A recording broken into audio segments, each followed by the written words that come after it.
Hello friends, આપનું સ્વાગત છે એક નવા વિડીયોમાં. તો આજનો વિડીયો છે જીપીએસસી રિસોર્સ લિસ્ટ. આપણે જીપીએસસીમાં કેટલા રિસોર્સિસની જરૂર પડે જેથી કરીને આપણે ક્લિયર કરી શકીએ. તો વિડીયોમાં અંત સુધી બન્યા રહેજો અને ચેનલને હજી સુધી સબસ્ક્રાઈબ ના કર્યું તો જલ્દીથી સબસ્ક્રાઈબ કરી દો.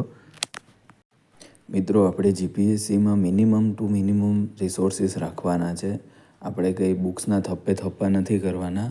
બધા સબ્જેક્ટ માટે એક બેઝિક બુક હોવી જોઈએ તમારી પાસે. 20 બુક એક સબ્જેક્ટની વાંચવા કરતાં એક બુકને 20 વખત વાંચવી જરૂરી છે. ઘણા કેન્ડિડેટ્સ એ જ ભૂલ કરતા હોય છે કે બજારમાં જેટલી ઇતિહાસની બુક હોય ને તો ઇતિહાસની બુક લઈને આવી જાય 3-4, પછી તમે એને પૂરી કરવામાં તમારી પાસે ટાઈમ ન, કેમકે આપણે બીજા સબ્જેક્ટ્સ પણ વાંચવાના હોય છે. એટલે આપણે એક બુક રાખવાની અને એને મલ્ટિપલ ટાઈમ રિવિઝન આપવાનું.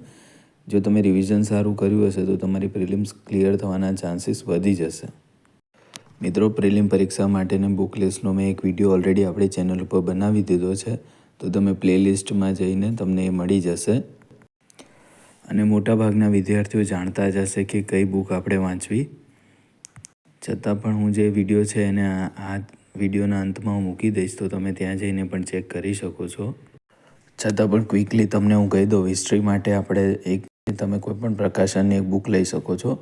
બેઝિક કોન્સેપ્ટ ક્લિયર કરવા માટે તમે ગુજરાત પાઠ્યપુસ્તક મંડળની ઇતિહાસની બુક છે એ વાંચી શકો છો. અને એનસીઈઆરટી ઇંગ્લિશ અને હિન્દીમાં છે તે તમે વાંચી શકો છો.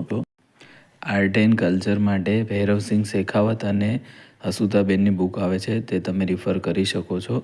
એના પછી તમે કોઈપણ પ્રકાશનની એક બુક રેફરન્સ બુક તરીકે લઈ શકો છો. પોલિટી માટે એમ લક્ષ્મીકાંત યુઝ કરી શકો છો. અર્થશાસ્ત્ર એટલે ઇકોનોમિક્સ માટે તમે કરંટ અફેર્સ વાંચી શકો છો. અને 11-12ની કોઈપણ બુક તમે યુઝ કરી શકો છો, અથવા તમને કોઈપણ એક પ્રકાશનની બુક ગમતી હોય જેમાં કોન્સેપ્ટ ક્લિયર થતા હોય તો એ પણ તમે યુઝ કરી શકો છો. ઇન્ડિયાની ભૂગોળ માટે તો તમે એનસીઈઆરટીની બુક યુઝ કરી શકો છો 11-12ની. અને ગુજરાતની ભૂગોળ માટે પણ તમે આપણે ગુજરાત પાઠ્યપુસ્તક મંડળની બુકને યુઝ કરી શકો છો. મેથ્સ અને રિઝનિંગ માટે તમે કોઈપણ તમને સારી લાગતી હોય એ બુક યુઝ કરી શકો છો. અને કોન્સેપ્ટ ક્લિયર કરવા માટે મેથ્સના તમે યુટ્યુબ પર વિડીયો પણ જોઈ શકો છો, જેથી તમારા કોન્સેપ્ટ ક્લિયર થઈ જશે. પછી તમારે ખાલી પ્રેક્ટિસ કરવાની હોય છે.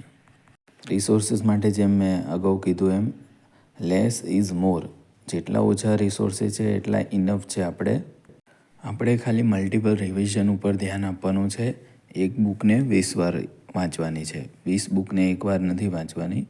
એ તમારે ફંડા યાદ રાખવાનો. પીએસસી રિલેટેડ આવા જ નવા વિડીયો અને અપડેટ જાણવા માટે આપણી ચેનલને જલ્દીથી સબસ્ક્રાઈબ કરી દો અને નોટિફિકેશન ઓન કરી દો, જેથી જ્યારે પણ હું વિડીયો અપલોડ કરું તો તમને તુરંત નોટિફિકેશન મળી જાય. અને એ વિડીયો ગમ્યો હોય તો એક લાઈક જરૂર કરી દેજો અને તમારા ફ્રેન્ડ અને ફેમિલી મેમ્બર સાથે એને શેર જરૂર કરજો.